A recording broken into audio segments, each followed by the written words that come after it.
Bismillahirrahmanirrahim. Assalamualaikum warahmatullahi wabarakatuh. Ohayo gozaimasu. Bertemu lagi dengan saya, Rosi Rosia, yang merupakan dosen program studi pendidikan bahasa Jepang Universitas Muhammadiyah Yogyakarta.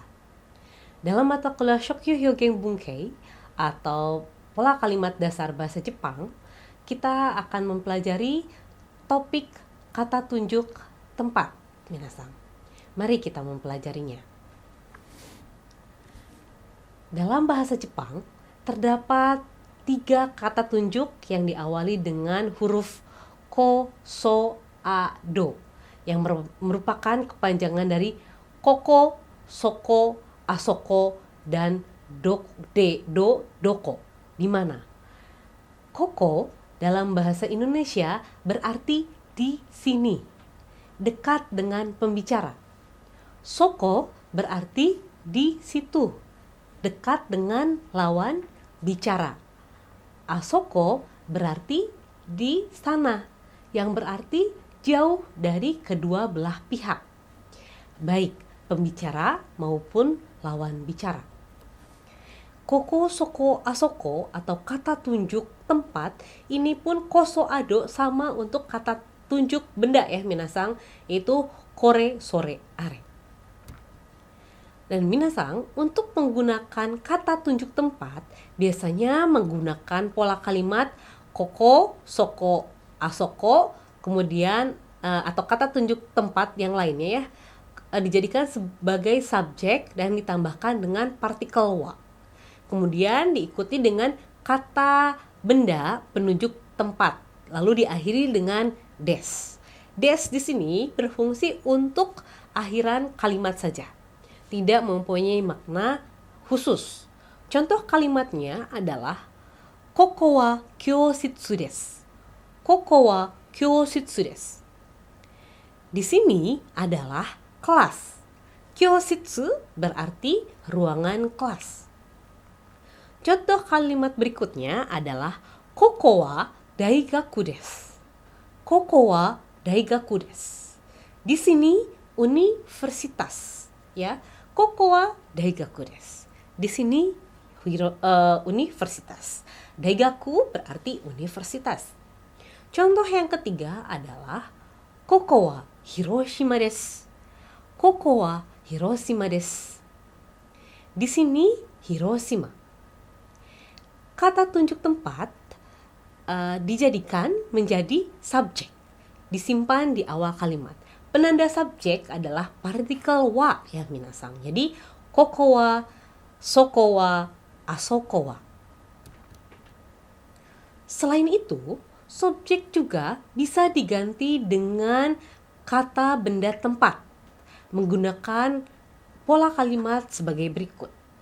Kata benda tempat lalu diikuti dengan wa, lalu kata tunjuk des. Jadi subjek untuk kata tunjuk tempat ini bisa diganti-ganti ya minasang, antara kata tunjuk tempat dengan kata benda tempatnya. Sebagai contoh kalimat yang subjeknya merupakan kata benda tempat adalah uketsuke wa koko desu. Uketsuke wa koko desu. Resepsionis di sini. Ya, kalau sebelumnya kalau koko wa uketsuke desu, di sini adalah resepsionis. Kalau uketsuke wa koko desu, resepsionis di sini. Berikutnya uketsuke wa soko desu. Resepsionis di situ. Uketsuke wa asoko desu. Resepsionis di sana. Ya, asoko jauh dari pembicara maupun lawan bicara. Sedangkan untuk kalimat tanya menggunakan uketsuke wa doko desu ka? Doko desu ka? Doko desu ka ini kata tanya ya, untuk menanyakan di mana.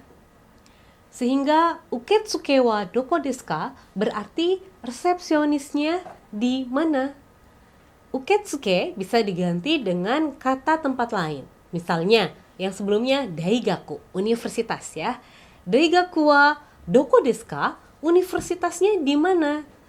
Kalimat tanya daigaku wa doko desu ka bisa berarti asal universitas dari manapun bisa. Ya, minasang. Doko di mana. Berikutnya adalah kata tunjuk yang menandakan tempat bisa digunakan juga untuk menunjukkan posisi seseorang. Sebagai contoh kalimatnya adalah subjeknya diganti dengan subjek orang. Misalnya, Ito-san wa asoko desu. Ito-san. Ito-san itu nama orang ya, minasang. Sang di sini artinya saudara. Ito-san wa asoko desu. Saudara Ito ada di sana. Contoh lainnya adalah Ito-san wa jimusho desu. Ito-san wa jimusho desu. Saudara Ito di kantor. Berikutnya adalah Ito-san wa robi desu. Ito-san wa robi desu. Artinya saudara Ito di lobi ya. Robi di sini bukan arti nama ya, minasang. Kalau di bahasa Indonesia kan ada ya, robi itu nama. Jadi Ito-san wa robi desu. Saudara Ito ada di lobi. Nah, berikutnya minasang. Sama halnya dengan bahasa Jawa atau bahasa Sunda yang mengenal bahasa halus, dalam bahasa Jepang pun memiliki konsep bahasa halus. Bahasa halus untuk kata tunjuk tempat adalah kochira. Kochira merupakan bahasa halus untuk kata koko yang berarti ini. Sochira bahasa halus dari soko yang berarti di situ, yang berarti untuk, ya, menunjukkan tempat dekat dengan lawan bicara. Dan kata yang terakhir adalah achira. Achira adalah bahasa halus dari asoko yang berarti di sana, menunjukkan tempat yang jauh dari pembicara maupun lawan bicara. Dan ada dochira. Dochira sebagai kata tanya bentuk halus pengganti doko. Tadi kan doko desu ka, di mana, diganti menjadi dochira desu ka, di mana artinya sama, tapi dochira lebih halus. Contoh kalimatnya adalah Elevator wa kochira desu. Elevator wa kochira desu. Elevator, elevator ya. Elevator di sini. Berikutnya adalah Elevator wa sochira desu. Elevator wa sochira desu. Elevator di sana. Berikutnya adalah Elevator wa achira desu. Elevator wa achira desu. Elevator di sana. Ini bisa minasang gunakan untuk mengguide ya, atau menunjukkan tempat. Berikutnya untuk kata tanya bagaimana? Kata tanya menggunakan kata dochira desu ka, lalu subjeknya kata tempat ya. Nah, contoh kalimatnya adalah Elevator wa dochira desu ka? Elevator wa dochira desu ka? Elevator ada di mana? Nah, ini merupakan kata tanya yang minasang bisa gunakan ketika menanyakan tempat. Kemudian, minasang, pada video pembelajaran sebelumnya kita telah mempelajari partikel no yang berfungsi untuk menunjukkan kepunyaan, judul, atau keterangan suatu benda. Partikel no dalam konteks kalimat ini adalah untuk menyatakan buatan dari atau made in. Contoh kalimat yang menggunakan partikel no yang berarti buatan dari atau made in ini, misalnya kore wa nihon no jidosha desu. Kore wa nihon no jidosha desu. Nihon itu artinya Jepang ya. Jidosha mobil. Jadi kore wa nihon no jidosha desu. Ini berarti ini adalah mobil buatan Jepang atau mobil made in Jepang. Berikutnya contoh kalimat lain adalah kore wa Amerika no jidosha desu. Kore wa Amerika no jidosha desu. Ini adalah mobil buatan Amerika atau mobil made in Amerika. Kore wa Doitsu no jidosha desu. Kore wa Doitsu no Jidosha desu. Ini adalah mobil buatan Jerman. Doitsu itu adalah Jerman. Sedangkan untuk kata tanyanya adalah kore wa doko no jidosha desu ka? Kore wa doko no jidosha desu ka? Ini mobil buatan mana? Ini merupakan kata tanya yang bisa minasang gunakan ketika minasang ingin mengetahui suatu produk buatan dari mana. Oke, berikutnya hal yang sangat penting atau tidak kalah penting minasang dalam mempelajari bahasa adalah dapat mengutarakan harga dalam bahasa Jepang. Ini sangat bermanfaat sekali apabila nanti minasang akan suatu hari mengunjungi Jepang dan berbelanja. Pasti minasang harus tahu apa sih dari bagaimana cara mengungkapkan harga. Sebelumnya minasang telah mempelajari angka. Pada kesempatan kali ini kita akan mempelajari tentang harga. Minasang, untuk puluhan dalam bahasa Jepang itu dibaca angka lalu ditambahkan puluhan. Sebelumnya minasang sudah belajar 1 sampai 10 ya.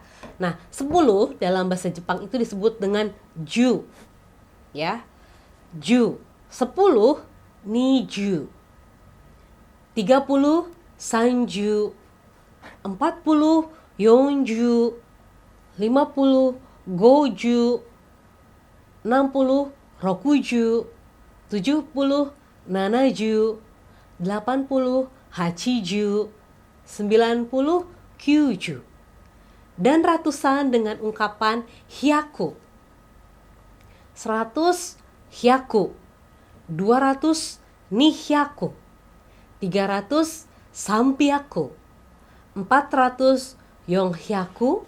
500 gohyaku. 600 ropyaku. 700 nanahyaku. 800 hapyaku. 900 kyuhyaku. Dan ribuan ya minasang dalam bahasa Jepang diungkapkan dengan seng. Seng 1000, niseng 2000, sanzeng 3000, yongseng 4000, goseng 5000, rokuseng 6000, nanaseng 7000, hasseng 8000, dan kyuseng 9000. Sedangkan ada juga 10 ribuan minasang. 10 ribu dalam bahasa Jepang dibacanya mang, disebut dengan mang. 20 ribu nimang. 30 ribu samang. 40 ribu yomang. 50 ribu gomang. 60 ribu rokumang. 70 ribu nanamang.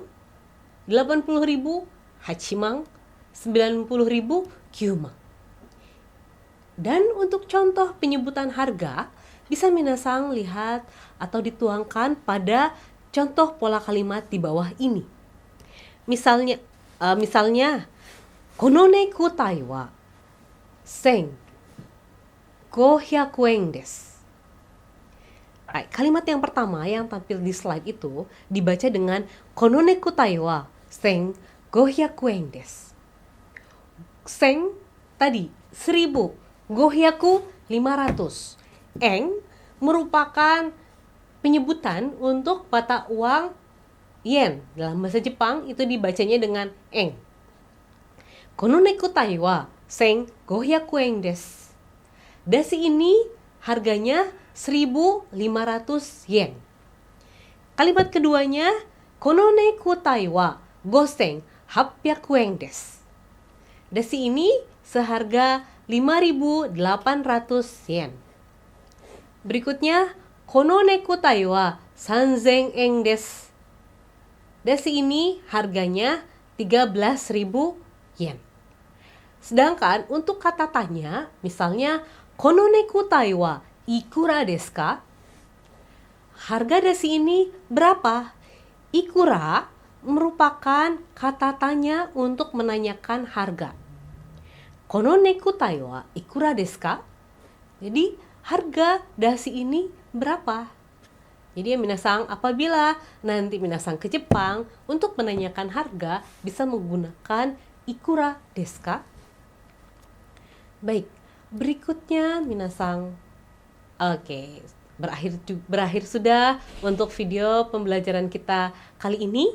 Demikian minasang pembelajaran yang telah kita pelajari untuk menunjukkan kata tempat dan juga kata harga ya. Baik, terima kasih minasang atas perhatiannya. Jadi terdapat 3 ungkapan, yaitu koko, soko, asoko, kochira, sochira, achira. Ya, demikian yang bisa saya sampaikan. Mohon maaf apabila ada salah kata. Akhirul kalam. Wassalamualaikum warahmatullahi wabarakatuh.